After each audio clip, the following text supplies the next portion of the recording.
नमस्कार। तर आज मी तुम्हाला छान अशा पौष्टिक नाचणीच्या इडल्या बनवून दाखवणार आहे। तर ही मी नाचणी घेतलेली आहे 1 वाटी, 4-5 तास पाण्यात भिजत ठेवलेली आहे आणि तांदूळ, पोहे आणि मेथी घेतलेली आहे।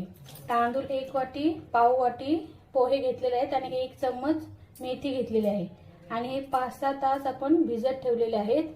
आता आपण मिक्सरला बारीक करून घेऊया आणि इडलीसाठी पीठ बनवून घेऊया। तर आता आपण तांदूळ आणि पोहे आहेत ना, ते मिक्सरला बारीक करून घेऊया। चला तर तांदूळ आणि पोहे आपण मिक्सरला बारीक करून घेतलेले आहे आणि ही नाचणी भिजत ठेवलेली ना, ती पण वाटून घेतलेली आहे। आता आपण मिक्स करून घेऊया सर्व मिश्रण। चांगलं असं मिक्स करून घ्यायचं आहे।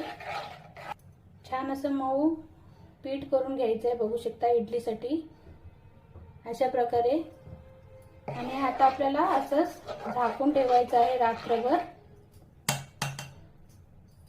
झाकण देऊन ठेवूया आणि सकाळी इडली बनवायला घेऊया।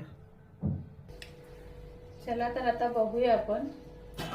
बघू शकता छान असा इडलीचा पीठ तयार झालेला आहे। आता आपण याच्यामध्ये चवीप्रमाणे आहे ना मीठ घालून घेऊया।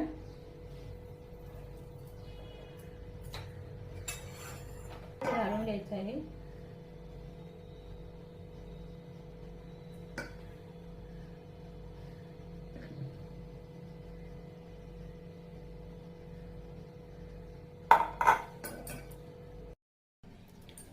चला तर आता मी गॅसवर पाणी ठेवलेलं आहे, बघू शकता। आता आपल्याला इडली आहे ना, ती वाफवून घ्यायची आहे।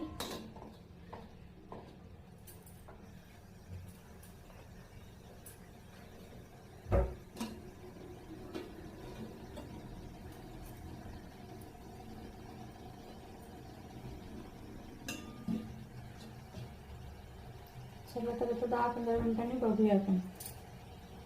मला तर एका साईडला इडली तयार होते आणि मी चटणीसाठी साहित्य घेतलेलं आहे। ओलं खोबरं, मिरची, भाजकी चणा डाळ, 2-3 लसूण पाकले आहेत आणि कोथिंबीर। तर चला आता आपण याची चटणी बनवून घेऊया। चला तर आता बघूया आपण आपल्या इडल्या तयार झालेल्या आहेत का। तर बघू शकता छान अशा आपल्या इडल्या तयार झालेल्या आहेत। आता आपण काढून घेऊया।